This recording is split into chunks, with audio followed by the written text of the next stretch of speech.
When you are given a question like this, so you're given an example with a good and then something happens, and so what you have to do is think, okay, is this affecting the demand or is it affecting the supply? All right, so what we have is the price of Coke increases, and the question is about the Pepsi market. All right, so Coke and Pepsi are what? Substitutes for who? Consumers or producers? Consumers, that's right, because you will drink one or the other, but they're made by different companies. So they're substitute for the consumer, so this will affect which curve? Demand curve. The price of Coke increases, so what will happen to demand for Pepsi? Increase. All right. Okay, so demand increases or shifts to the right. And then we will illustrate the new equilibrium up here. So that will be at a higher price, P2, and a larger quantity for Pepsi. So people are drinking more Pepsi. And then just filling in the note on the side here, the equilibrium price and quantity will both increase.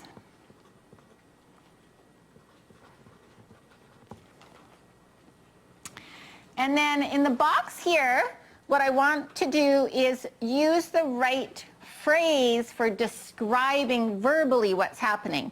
So verbally, how do you describe the change in demand? So remember, you can either say that there's a change in demand or a change in quantity demanded. So what would it be? In demand, that's right, because if it's a shift, you say change in demand without the word quantity. Okay, so a change in this case, it's an increase. So there is an increase in demand.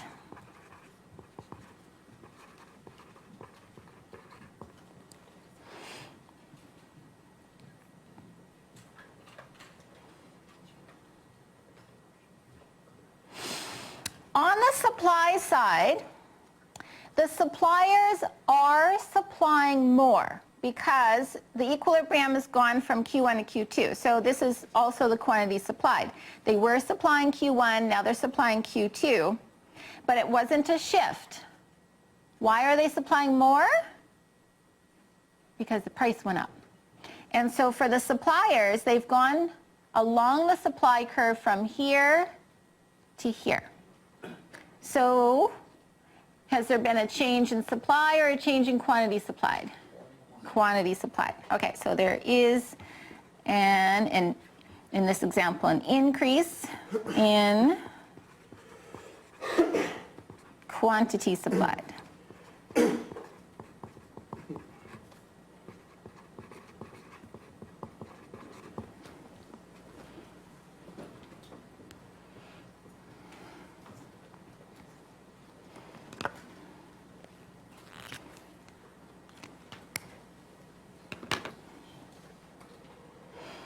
The other example, a new machine decreases labor time and therefore labor costs required to produce computers. Okay, so this is the market for computers. What curve will that affect? Supply, that's right. Cost of production. So a change in the cost of production changes the profit, which will change the quantity supplied or the supply. And so supply will, which way will it go? It'll increase, that's right, so supply will increase or move to the right.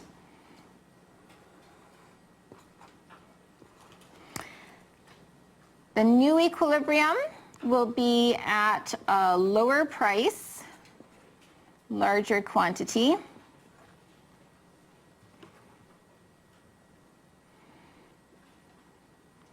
And then filling in the notes on the side here, so the equilibrium price will decrease and the equilibrium quantity will increase. And then using the correct phrases, so for the supply, it's different from the first one. Up here, there was a movement up the supply curve, so it was an increase in quantity supplied, but now we have an increase in supply, right? That, which is a shift. So there is an increase in supply.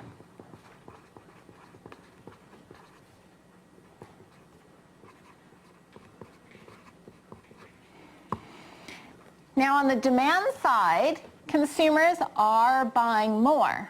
Why are they buying more? Because the price went down. So they're buying more. It's an increase in quantity demanded. Yeah.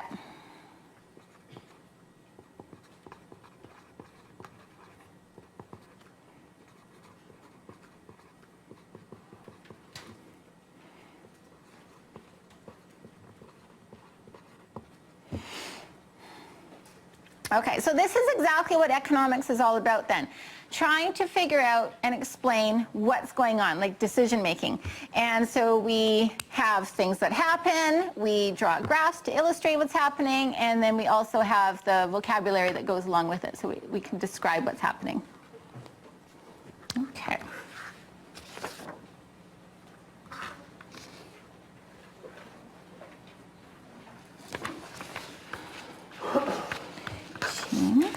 Okay, so now, next example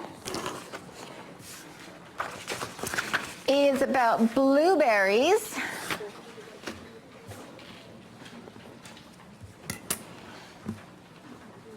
Which we have lots of in this part of Canada. So blueberries. Now, we have a report is released about the health benefits of blueberries. The same summer that a heat wave damages the blueberry crops. So we've got two things happening, two separate things happening. So looking at the first one, the report is released about the health benefits of blueberries. What curve will that affect? Demand, that's right. What is that doing? That's changing people's preferences. Right now they want to eat more blueberries. So it will shift which way? To the right, good. Okay, and which is an increase in demand. Okay, the same summer that a heat wave damages the blueberry crops. So that's a current event, a weather event, supply will decrease. Good, okay. So there is an increase in demand, decrease in supply.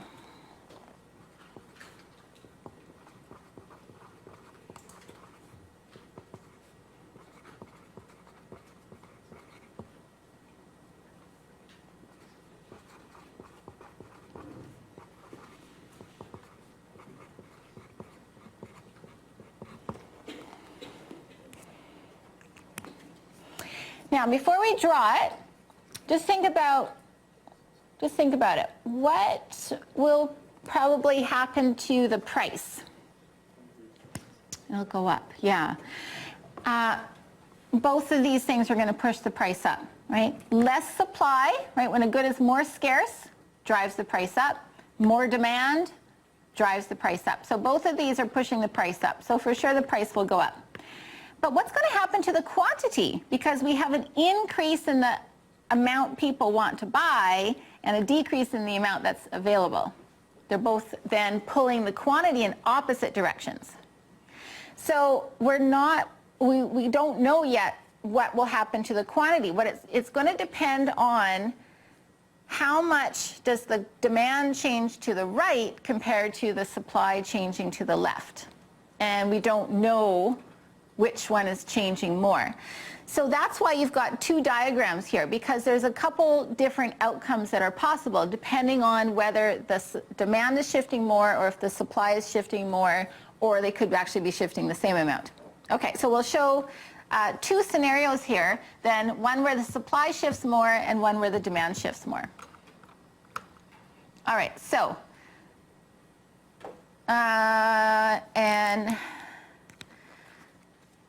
so in both of them, both diagrams, we're showing the same changes, just different sizes of the changes. So let's start with the demand. So in both diagrams, we want to show an increase in demand.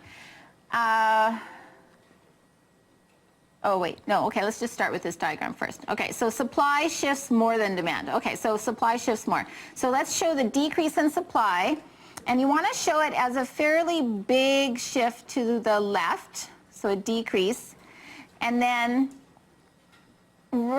compared to that, the demand which goes to the right only moves a little bit. So you want to show a smaller change in the demand.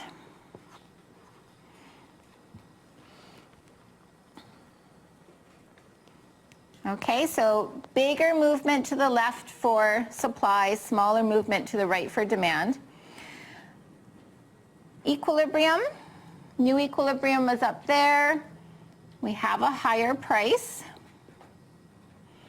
and a smaller quantity. So the higher price we had already predicted, but we have a smaller quantity, and that's because the left and right changes are going in opposite directions, but the left or the decrease of the supply is more significant than the increase of demand. So overall, we get a net decrease in the quantity. In this diagram, we're going to show the opposite. So the curves are shifting the same direction, but we will show the relative sizes of the shifts being the opposite. So we want to show a left shift of supply that is pretty small change, compared to a bigger demand shift to the right.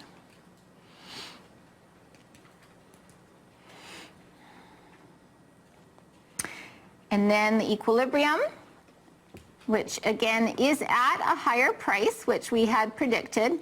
And now, though, the quantity is at a larger quantity. And that's because in this one, the right shift of the demand outweighs the left shift of the supply. So you get a net increase in the quantity. What if they had both shifted exactly the same amount? What would happen to the quantity? It would stay the same. Yeah, if they both shifted same amount, it would stay the same. But the price would still go up. Okay, so finishing the sentence down here then. So P increases. So in both, or in any circumstance here, P increases. Okay, so P increases for sure, but the change in Q is, and we can use the term ambiguous, which means unclear, or it means that you would need more information. The other sentence here is about if they both shifted the other way. So if supply had increased and demand had decreased, so the opposite change, then both of those would push the price down. So if D decreases and S increases, then the price would be pushed down for sure.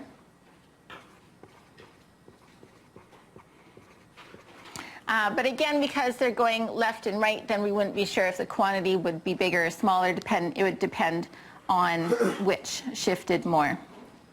So, but the change in quantity is, and again, we can use the term ambiguous.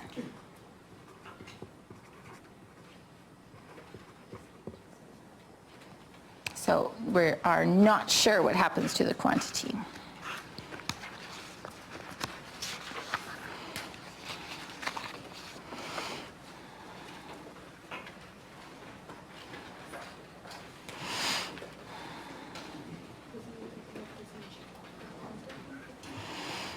All right. Okay, so we'll do one more example. We're running out of time, so.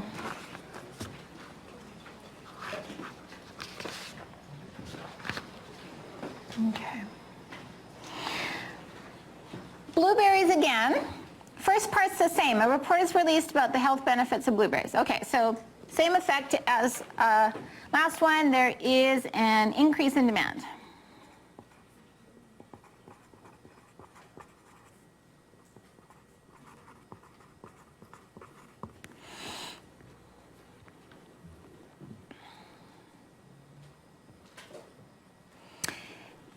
The same summer, when there is a bumper crop, that means like it's really good weather, lots of blueberries, so increase in supply.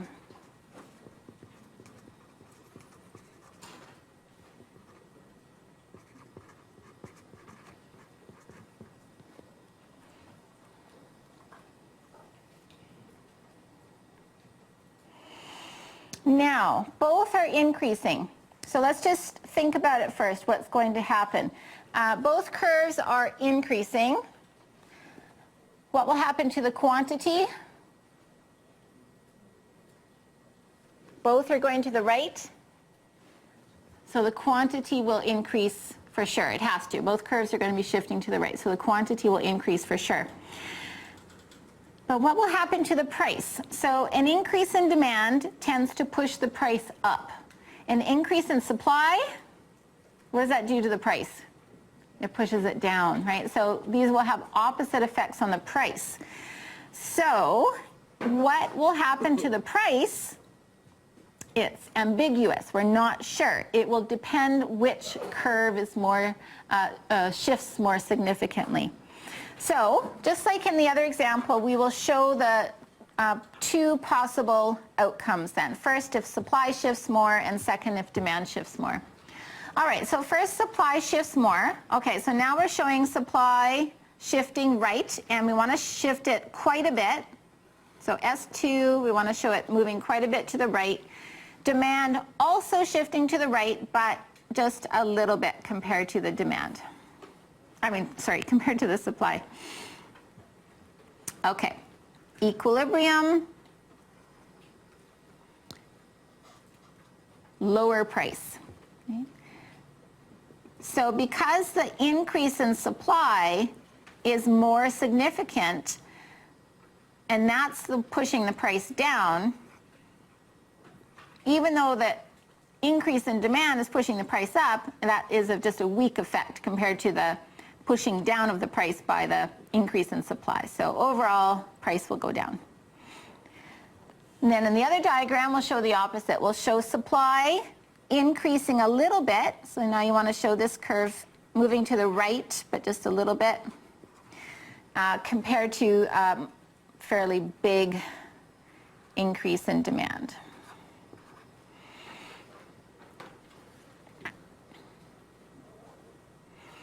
And then the equilibrium will be at a higher price. So now the increase in demand, which is pushing the price up, outweighs the larger supply. So the price goes up. But in both cases, the quantity increases. Okay, so to finish the notes at the bottom here, now we have Q increases for sure. But the change in price is ambiguous. We're not sure. It could go up or down.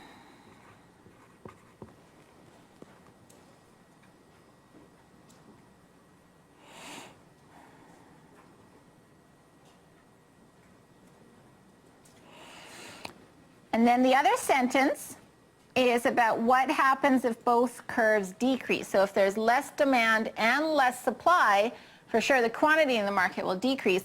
But the change in price would again be ambiguous because less demand would drive the price down, less supply would drive the price up. So it would depend on which change is more significant.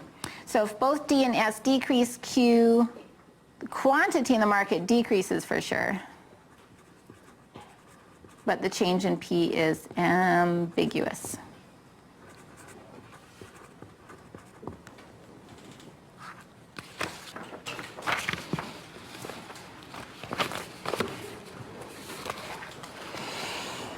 Okay. Any questions?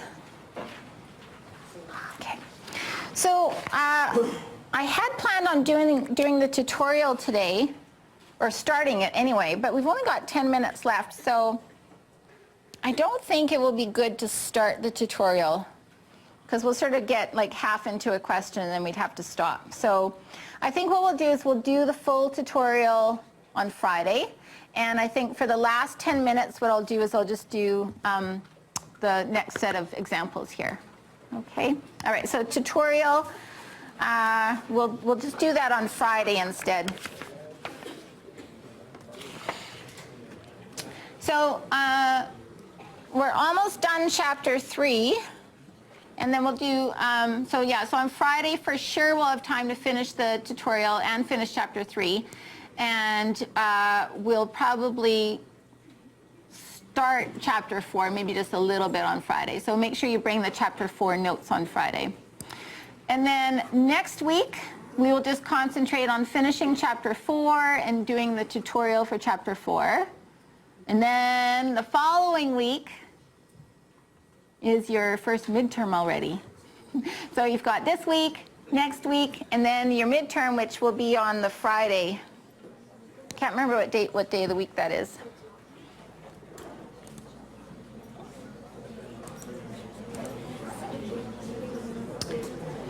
Midterm, October 4th. So your first midterm is Friday, October 4th. So we've got this week, and then we've got next week, and then in the week of your midterm, the midterm is on the Friday, and we will not have class on Wednesday. I'll come on Wednesday, and I'll have office hours on Wednesday, but we won't have a class on the Wednesday. Okay, so it's in the course outline. The schedule is on the course outline. All right. Okay, so let's just do a few more examples then.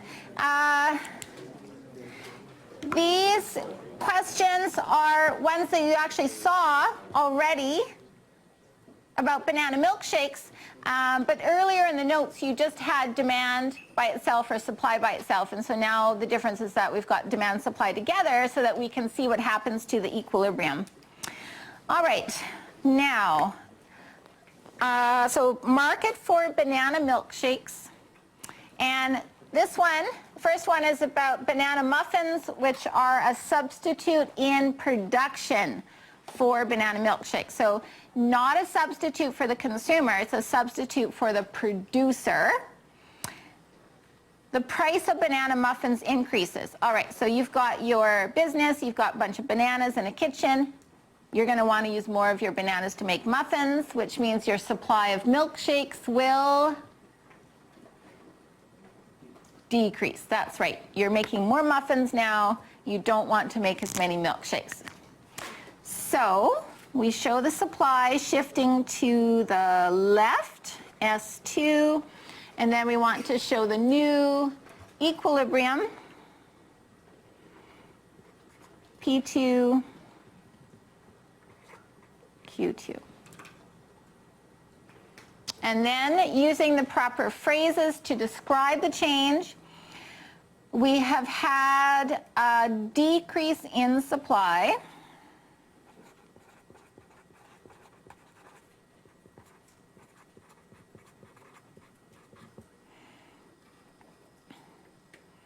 And then for the consumers, they are drinking fewer or buying fewer banana milkshakes. Why are the consumers buying fewer milkshakes? Because the price went up. That's right, because they became more expensive. So for the consumers, they just went from here on their demand curve to here. So that's a movement up the curve, and that's a decrease in quantity demanded.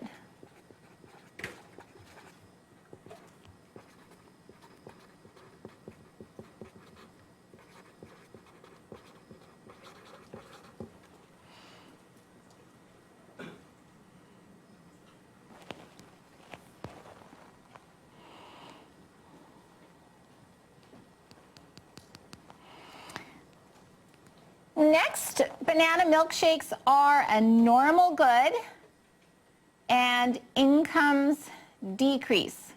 So when incomes change, which curve does that affect? Demand. It affects the consumer's ability to pay.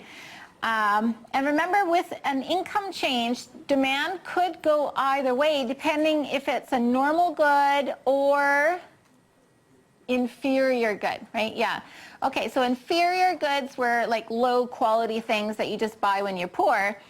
Normal things are things that you do like, and so your demand will go the same direction as your income. If incomes increase, you would buy more of the normal good.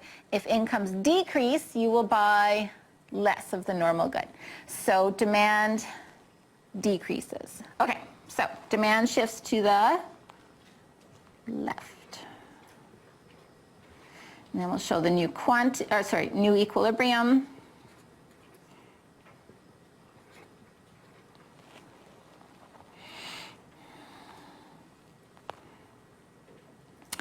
Okay, so there is a decrease in demand.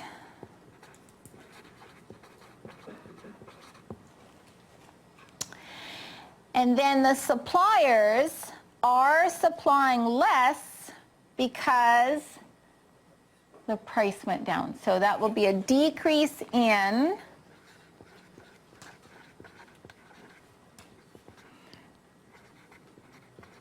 quantity supplied.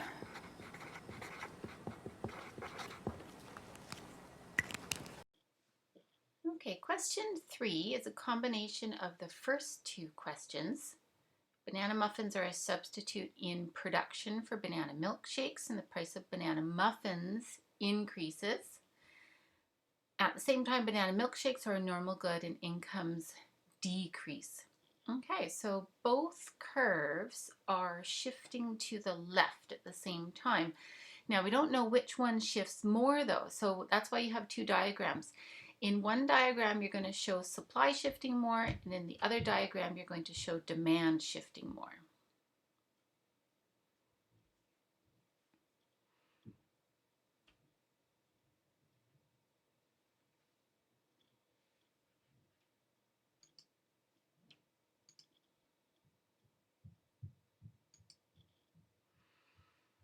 Okay, so we can see the difference in the results.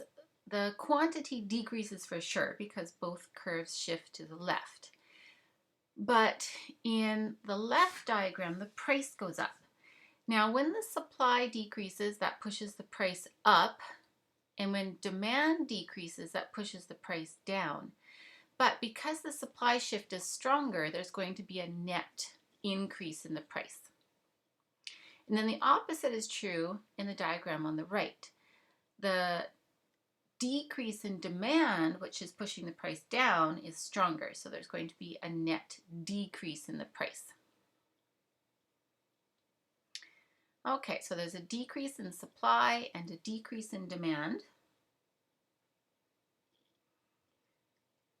Quantity decreases for sure, but the price change will be ambiguous. The price could even stay the same actually if the two curves shifted exactly the same amount to the left.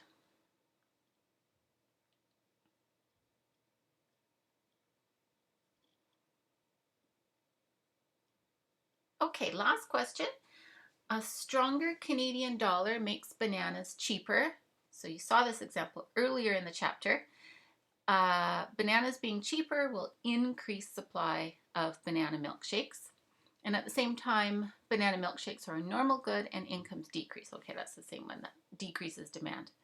Okay, so you have two diagrams again though because you don't know which shifts more. So again, in one diagram, you will show supply shifting more, and in the other diagram, you will show demand shifting more.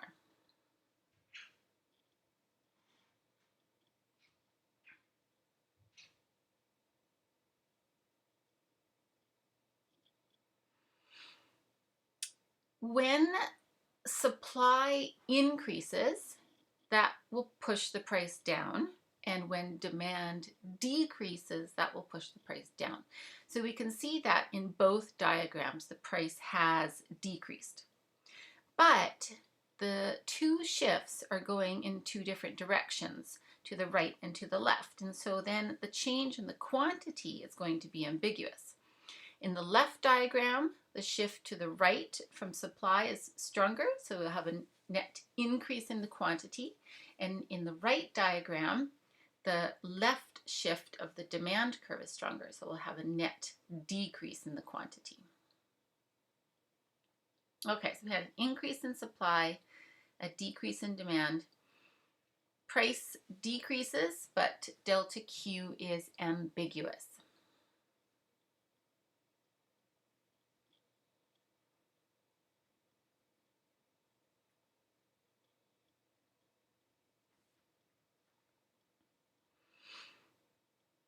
Great. Last page. So this is another application, a real world application, and it is about black markets.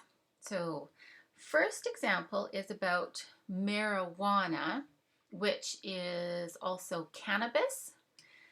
Okay, so in Canada, we have made cannabis or marijuana legal. So what will happen when a country legalizes marijuana? Okay, so when something becomes legal and no longer has to be in the black market, there will be more demand and more supply. Now, in case anyone doesn't know what cannabis is or marijuana, the picture over here shows you it's a plant. So the reason why Canada has made it legal is that it's not that dangerous, right? It's about like alcohol, right? It's not good for you, but it's not super dangerous for people either. And so what the government wants to do by making it legal is they want to gain more control over the market, right? If the market is a black market, the government cannot control it, or they can't do a very good job of it anyway. And then the other thing is, if it's legal, they can apply a tax and make money.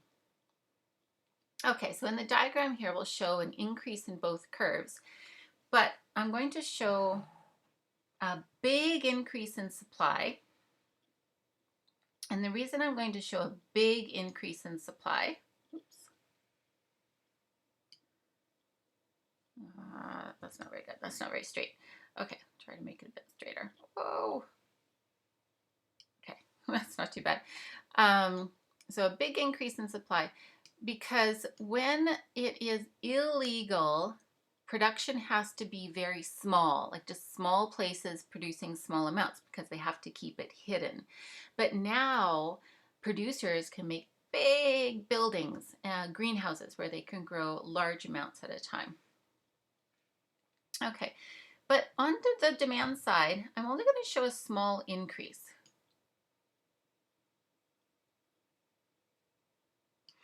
And the reason I'm only showing a small increase is because, well, marijuana or cannabis is one of those things that, well, most people don't do it, right? And just because it's legal, they're not going to run out to the store and buy some, right? And people who do really like to use it, they were already using it when it was illegal, and now that it's legal, it won't make much of a difference to them.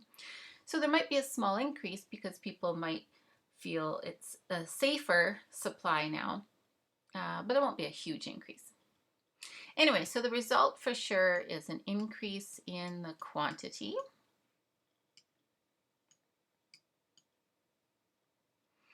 And a decrease in the price. However, this price does not include the tax. And so taxes are something you'll learn about in chapter 4.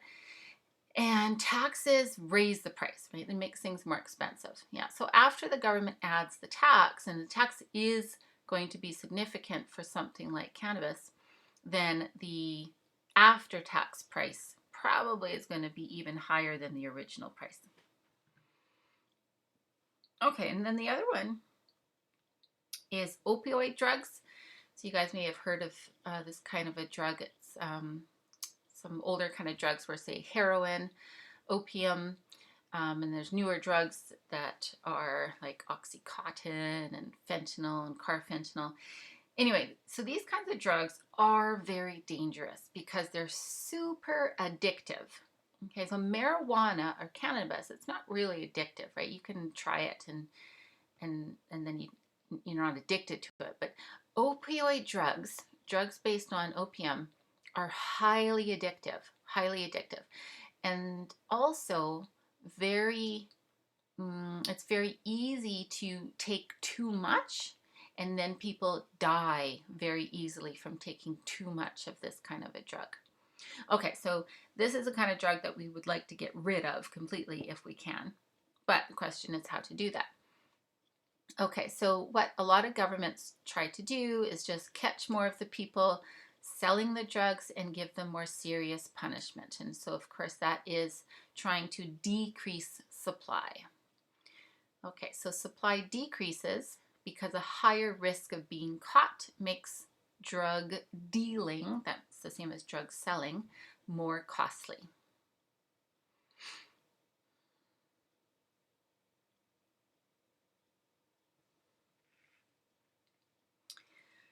All right. So now we'll show a decrease in supply.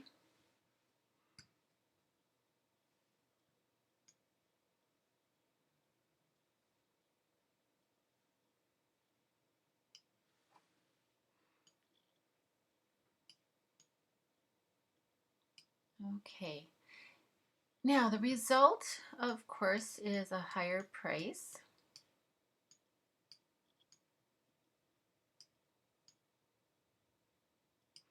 And a smaller quantity. Now, the quantity change is kind of small though, and that's because the demand curve is being drawn to be very steep. Okay, so the steep demand curve results in just a small quantity change and a bigger price change. Now, the reason why the demand curve is drawn as very steep is because people who use these drugs become addicted to them. So these drugs become a necessity for the consumer. And if it's a necessity, people are more likely to be willing to pay higher prices. And when the price goes up, they might buy a little bit less, but not a lot less. Okay, so the problem is not really, the problem doesn't go away. Okay, the drug problem doesn't really go away because the quantity only changes a little bit. So to make a bigger impact, what the government would need to do is to also try to decrease demand. So to decrease demand, then we can see that there would be a much larger decrease in the quantity. Okay, so how to decrease demand for drugs? Well, the government would have to spend more resources trying to make sure young children don't start taking drugs in the first place, and also helping people who are addicted to recover and to stop taking the drugs. All right, so last note then. Policy needs to also target the demand curve to be effective.